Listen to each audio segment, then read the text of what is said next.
Apenas 500 pies por encima de la inmensidad azul del Océano Pacífico, un piloto de un C-17 Globemaster, con el corazón latiéndole a 1000 por hora, clava su mirada en el objetivo. ¿Su presa? Un submarino de 560 pies que desde esa perspectiva elevada no era más que una línea de lápiz en un océano tan vasto como la mismísima Rusia. Solo tenía un disparo, una oportunidad gloriosa, para acertar a esa bestia escurridiza con un paquete experimental de 50 libras. Y todo esto mientras comandaba una aeronave de más de 412.000 libras que, para ser sinceros, se movía como un edificio volador en medio de una tormenta de viento.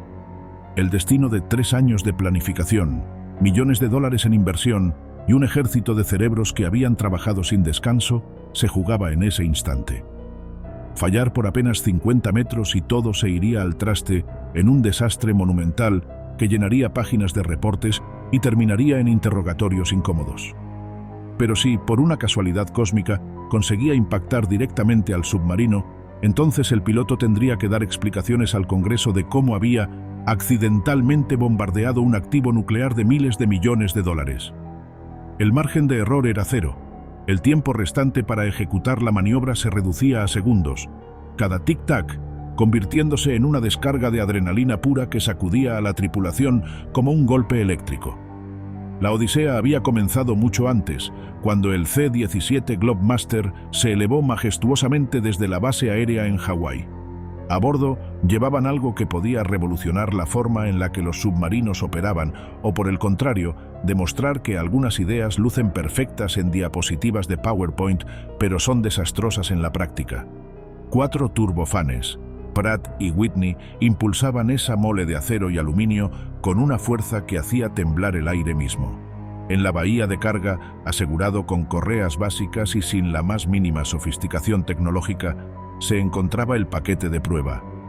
50 libras envueltas en sellos impermeables y con un dispositivo de flotación barato que lo hacía parecer más un accesorio de piscina que un artefacto militar revolucionario.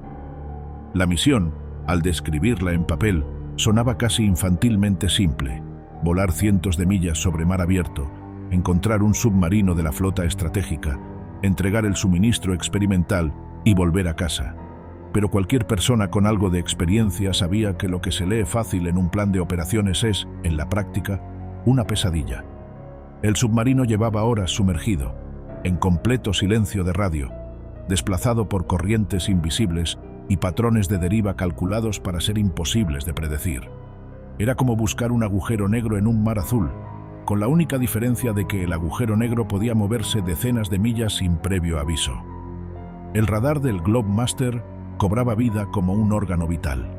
La pantalla del operador mostraba destellos verdes que caían como lluvia digital en un mundo donde cada destello podía ser basura flotante, una ola reflejada o la silueta esquiva de un submarino nuclear. Distinguir lo real de lo falso requería años de experiencia, un instinto afinado en mares hostiles. Esa habilidad no se enseñaba en manuales. Se cultivaba con noches interminables en cabinas frías donde cualquier error significaba el ridículo o la catástrofe. Volar sobre el Pacífico era otro universo. No existían puntos de referencia ni estaciones de ayuda a la navegación. Solo había un azul interminable que parecía idéntico si estabas a 100 millas de Hawái o a 1000. Aunque el GPS decía con arrogancia que la posición del avión estaba calculada con precisión milimétrica, todo eso se volvía irrelevante cuando el objetivo llevaba horas flotando a la deriva como un patito de goma invisible.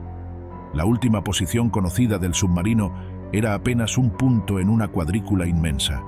Podía encontrarse en cualquier lugar dentro de una caja de decenas de millas cuadradas, y mientras el avión avanzaba hacia el área de búsqueda, la tensión crecía como una soga en el cuello. Entonces, de repente, una transmisión en ráfaga rompió el silencio. Apenas un segundo de comunicación, lo justo para entregar coordenadas frescas. El submarino había derivado millas al noreste, suficiente para echar por tierra todo el plan original y obligar a la tripulación a improvisar bajo presión. Esa deriva no era accidental. Los submarinos nucleares se entrenaban para ser imposibles de localizar, incluso por sus aliados. La tripulación del Henry M. Jackson había ejecutado un patrón de movimientos aleatorios diseñados para confundir cualquier rastreo y evitar que UTIES o satélites enemigos pudieran anticipar su ubicación. Para la seguridad estratégica era brillante. Para el C-17, un infierno. El paquete en la bahía de carga era la máxima ironía. El paquete en la bahía de carga era la máxima ironía. Después de décadas de avances en sensores, drones y sistemas de precisión, lo que estaban a punto de lanzar sobre el océano era una caja flotante sin GPS, sin seguimiento electrónico, sin balizas sofisticadas.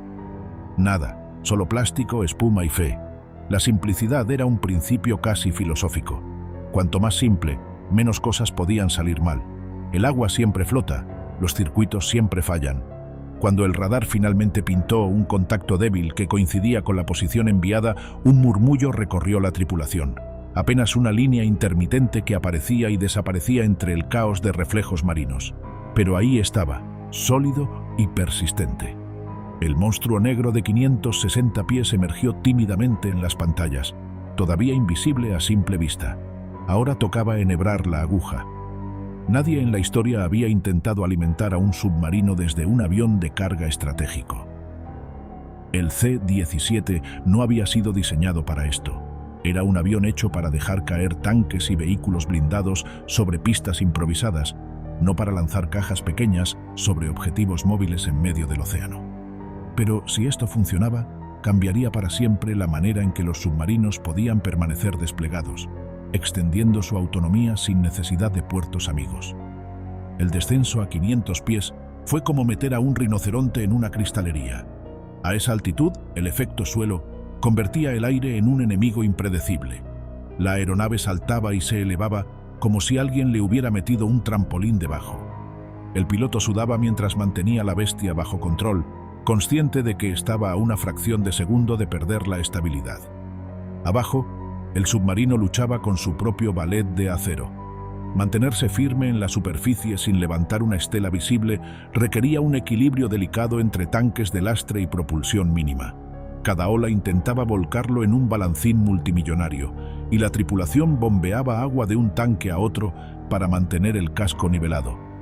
Un RIB, un bote inflable rígido con 4 marineros, fue lanzado desde el submarino. Esos hombres no se habían alistado para esto. Navegar en una embarcación ligera junto a un submarino nuclear y bajo un avión de carga de cientos de toneladas era como jugar videojuegos con el nivel de dificultad en imposible, solo que aquí el game over significaba muerte real. La coordinación entre las 3 plataformas era un caos organizado. El submarino actualizaba su rumbo cada medio minuto. El RIB reportaba posiciones relativas mientras rebotaba en olas traicioneras. El Globemaster trataba de alinear ángulos imposibles mientras el piloto sentía la aeronave resistirse a cada corrección. Era como intentar bailar un vals en medio de un terremoto. La velocidad debía mantenerse en exactamente 120 nudos. Ni más, ni menos. Si iban más rápido, el paquete aterrizaría muy lejos. Si iban más lento, el avión entraría en pérdida. Una situación que nadie quería experimentar a 500 pies sobre el océano. Mantener esa velocidad era como girar el tambor de una ruleta rusa. Cualquier desviación podía arruinarlo todo. El ingeniero de vuelo cantaba cada pequeño desvío en voz alta, y el piloto respondía con movimientos minúsculos que se sentían gigantes dentro de esa mole. El jefe de carga en la puerta lateral observaba la silueta del submarino deslizándose bajo ellos. No tenía computadora que hiciera los cálculos por él, era puro instinto. Estaba en el terreno de la física aplicada a lo salvaje. Calcular ángulos, velocidades y vientos en segundos, todo en su cabeza. El paquete debía caer 500 pies en poco más de 5 segundos. En ese tiempo, el submarino se moverá metros hacia adelante. El viento desplazaría el objeto a un costado y el impulso del avión añadiría cientos de metros de avance. Si el cálculo era incorrecto, el paquete terminaría flotando en un lugar inaccesible o, peor aún, golpeando el submarino. El submarino confirmó estar estable en rumbo. El RIBE anunció que estaba listo para la recuperación. El jefe de carga inició su cuenta regresiva. La cabina entera contuvo el aliento mientras el avión, con el océano rugiendo bajo él, mantenía la trayectoria como si el tiempo se hubiera detenido. 3, 2, 1, y la palanca fue tirada. El paquete salió disparado hacia el vacío, girando en el aire con la gracia de un ladrillo. La resistencia del viento luchaba contra la gravedad en un duelo ridículo. Segundos después, el impacto, un chapoteo contundente a unos 150 metros por delante del submarino y 1000 metros a estribor. No era perfecto, pero estaba dentro del rango de recuperación. El collar de flotación hizo su trabajo y la caja emergió, convertida en el objeto más importante flotando en el océano en ese instante. El Le Rib se lanzó hacia adelante como un depredador.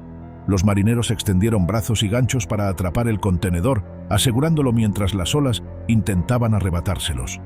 En cuestión de minutos, el paquete estaba a bordo, estibado y listo para ser transferido al submarino. En la cabina del Globemaster, un silencio pesado fue reemplazado por un grito de alivio.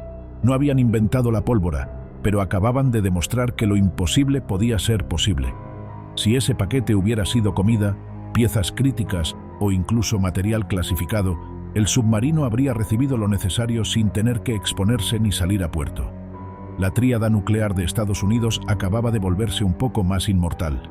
El significado estratégico era enorme. Con un método así, los submarinos podían permanecer en patrulla semanas adicionales, operar en zonas alejadas de cualquier aliado, o recibir suministros esenciales en el momento más crítico. El océano dejaba de ser un límite y se convertía en un puente. Pero más allá de lo técnico, la escena en sí era un recordatorio brutal de cómo la guerra moderna se juega también en la frontera de la imaginación. Lo que parecía una idea absurda en un despacho se había convertido en una maniobra real sobre aguas abiertas. La diferencia entre fracaso y éxito se había medido en metros, segundos y nervios de acero. El Globemaster volvió a ascender lentamente, dejando atrás el mar que ahora parecía tranquilo, casi burlón, como si supiera que había sido testigo de un experimento que desafiaba la lógica y la ingeniería convencional. La tripulación, todavía con la adrenalina bombeando a niveles que la medicina moderna consideraría peligrosos, comenzó a relajarse apenas un poco, conscientes de que la verdadera prueba no era solo haber acertado, era demostrar que podían hacerlo repetidamente, sin errores, sin incidentes que luego les costaran carreras o incluso la libertad. Mientras tanto, en el Pentágono, la noticia comenzó a filtrarse de manera controlada.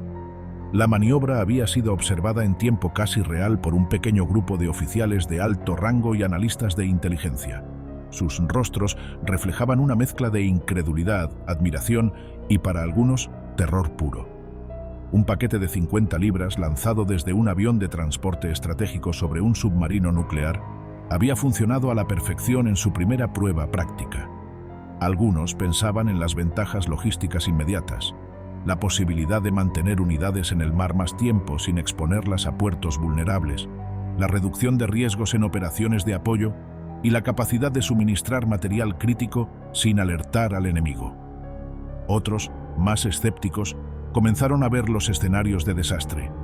El impacto de un paquete mal calculado, la pérdida del submarino, o peor, la creación de un precedente que podría ser imitado por adversarios menos cuidadosos o incluso hutíes. El jefe de operaciones estratégicas se recostó en su silla, frotándose la frente mientras repasaba mentalmente cada variable que había podido salir mal.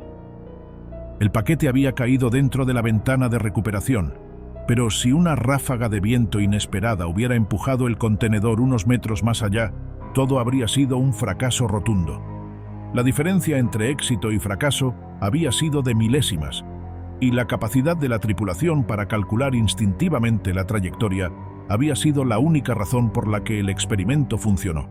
Era un recordatorio incómodo de que incluso las operaciones mejor planificadas dependen de la habilidad humana, de la intuición y de una pizca de suerte. En una sala contigua, los analistas de inteligencia comenzaron a discutir los riesgos que representaba la replicación de esta técnica. Si los hutíes o fuerzas hostiles observaban la maniobra y desarrollaban su propia versión, podrían intentar atacar submarinos o incluso interceptar aeronaves de transporte estratégicas con contramedidas improvisadas. La magnitud del océano ofrecía cierta seguridad, pero la idea de que alguien pudiera estudiar los patrones de vuelo, los tiempos de descenso y los cálculos de lanzamiento generaba un escalofrío colectivo. Los paquetes de recuperación flotantes podían ser robados, manipulados o convertidos en trampas mortales. La paradoja era clara. La misma innovación que fortalecía la tríada nuclear podría, en manos equivocadas, convertirse en un riesgo incontrolable. Mientras tanto, el comandante del C-17 repasaba la maniobra con su tripulación en vuelo de regreso. Cada gesto, cada ajuste, cada decisión que habían tomado era analizada con la precisión de cirujanos. La coordinación entre la aeronave, el submarino y el RIB había sido impecable, pero también había sido extraordinariamente peligrosa. La tensión había mantenido a todos al borde de un colapso físico y mental.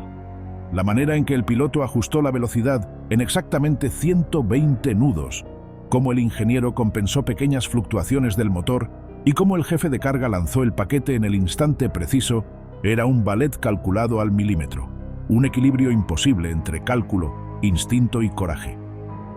En la sala de control de operaciones navales, los oficiales comenzaron a redactar los informes preliminares.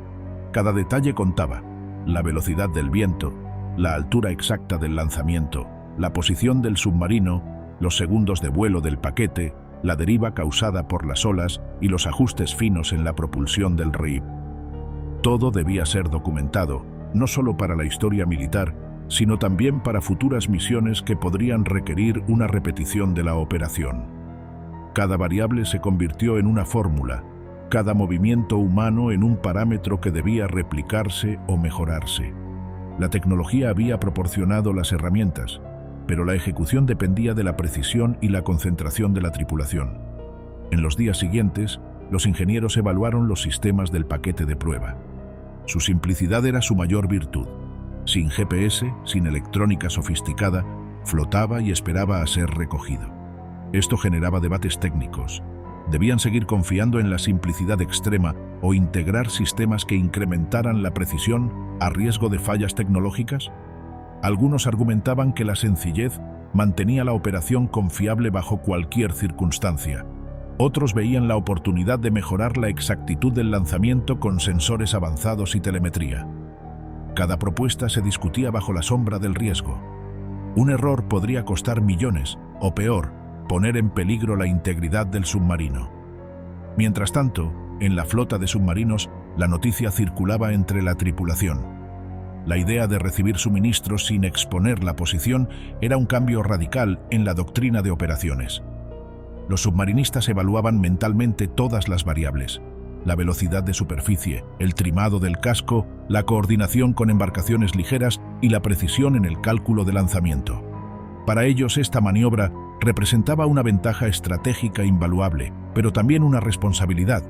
Cada paquete lanzado implicaba la necesidad de una sincronización perfecta y de confiar en que alguien cientos de pies arriba tenía los mismos reflejos y disciplina que ellos.